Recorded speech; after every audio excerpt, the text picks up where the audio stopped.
নমস্কার বন্ধুরা, আমরা একটা নতুন ইন্টারনেট সংযোগ করতে চলেছি। দেখুন, প্রথমে আমরা একটা 730 স্প্লেটার এখানে লাগবে। তার জন্য 730 স্প্লেটার জয়েন করব।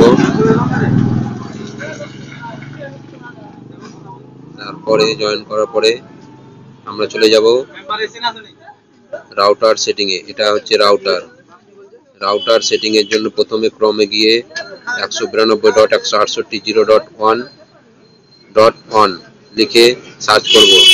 তারপরে এখানে এইভাবে পেজ চলে আসবে। পেজ আসার পরে এখানে অ্যাডমিন, নিচে যেটা রাউটারের পিছনে পাসওয়ার্ড দেওয়া থাকবে, এখানে অ্যাডমিন ছোট হাতে, তারপরে এখানে পাসওয়ার্ড দিয়ে ক্যাপচার দিয়ে ক্যাপচার দেওয়ার পরে এখানে দেখুন লগইনের পেজে যেতে হবে। ক্যাপচার দেওয়ার পরে ক্যাপচার যেভাবে দেওয়া আছে সেম ক্যাপচার দিয়ে দিলাম। তারপরে দেখুন লগইন করে যাওয়ার পরে লগইন হয়ে যাওয়ার পরে আবার এই পেজ আসবে।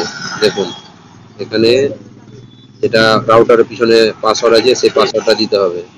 তারপর পাসওয়ার্ডটা দেওয়ার পরে এখানে আপনার ইচ্ছে মতন পাসওয়ার্ড নিচে এখানে যেখানে পাসওয়ার্ড দেওয়া ছিল রাউটারের পিছনে ইচ্ছে মতন পাসওয়ার্ড দিলাম, দিয়ে এভাবে সেভ হয়ে গেল। তারপরে আবার ওই পেজটা আবার ওকে করার পরে আবার আসবে। দেখুন ওকে করার পরে আবার সেম পেজ চলে এলো। ওখানে আপনার যে admin password, user name admin, password admin @123 দিয়ে দিলাম। তারপর ক্যাপচারের ঘরে ক্যাপচার। দেখুন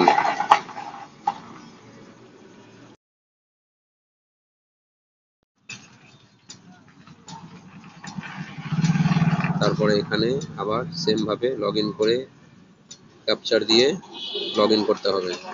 লগইন করে দিলাম, দিয়ে আবার পেজটা খুলে গেল। এবার দেখুন এখানে নেটওয়ার্কিং সেটিং এ গিয়ে এখানে দেখুন এইভাবে পেজ আসবে। তারপরে এখানে নেটওয়ার্ক সেটিং এ যেতে হবে।